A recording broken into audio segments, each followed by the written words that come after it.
The Incredible Hulk meets Spider-Man. Hold it! In this video, we take a look at what might have been if the proposed 1984 Spider-Man Hulk team-up movie had been made, or even what if the two had met during their original series runs.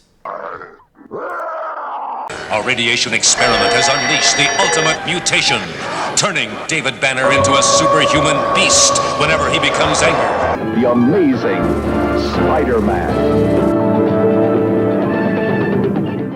Nicholas Hammond and Bill Bixby were working on getting the Hulk-Spidey team-up to television for the spring of 1984, but it fell apart when Lou Ferrigno wasn't immediately available as he was filming a Hercules movie. It's also been floated around that there might have been a bit of a budget concern.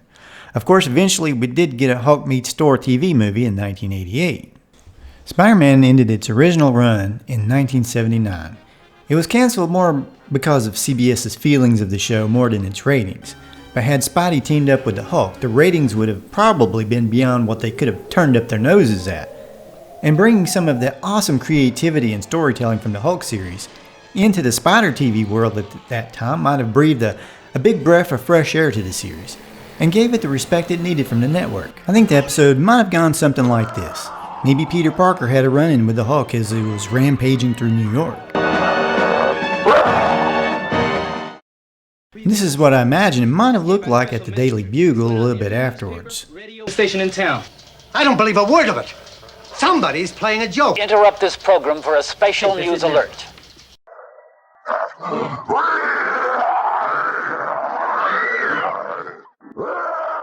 Suppose it's a hoax.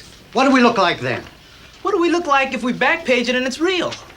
Now Peter would have a dual purpose of tracking down the Hulk, to save the city and to get pictures for the Daily Bugle. On the TV series, Parker's spider sense does more than just warn him of immediate danger. It almost seems to be showing Peter what's happening or going to happen. So what if Peter's spider sense was leading him to the Hulk, where he would encounter him several times in the episode or movie before they have the final confrontation at the end? Come on, let's get the big dude. Dr. Moon?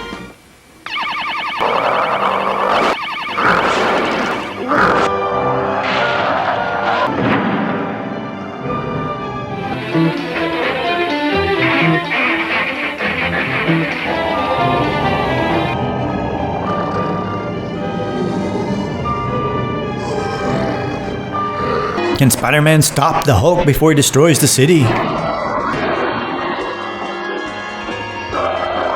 Of course, it stands to reason that Jack McGee might be hot on the trail of the Hulk, and so would Spider-Man, perhaps trailing the Hulk into the Daily Bugle.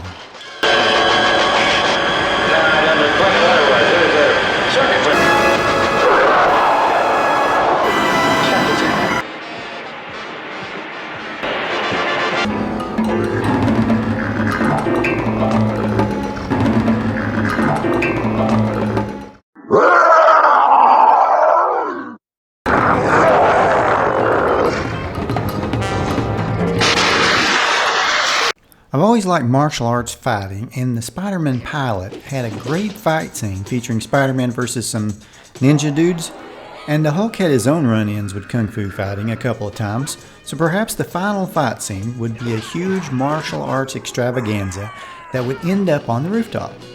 The Spider-Man series always seemed to stick to the rooftops for the Spider-Man scenes, so it's fitting. No pun intended.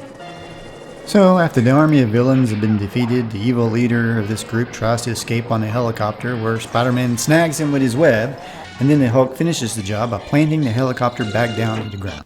So in the real world, what were the plans looking like for the '84 TV movie according to Nicholas Hammond, Spider-Man? One thing I found interesting in my research was that Hammond said the costume was going to be the black costume from the comics. This was repeated by Lou Ferrigno, who was quoting Hammond.